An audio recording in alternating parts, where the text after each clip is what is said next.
I'll guide you through how to earn money from Facebook. If you found this helpful, don't forget to like and subscribe. First, create a niche-focused page. Don't go random. Choose one topic you can stick with. Niche pages grow faster and attract better followers. Second, Facebook is no longer just about videos.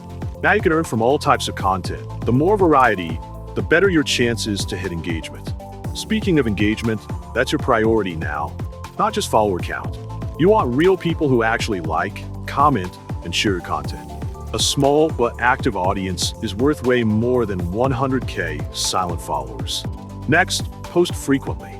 Try to post 2 to 5 times a day. That may sound like a lot, but more posts equal more reach, more engagement, and faster growth.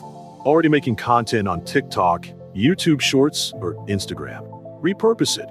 Reuse your best videos and captions for Facebook. Just tweak the format to match what your audience likes there. Also, consider investing in Facebook ads to boost your posts. Don't forget to check your Facebook insights. Look at what content performs best. Finally, get ready for the new Facebook monetization program. It's still invite only, but if your page is active and engaged, you'll be ready when it opens up.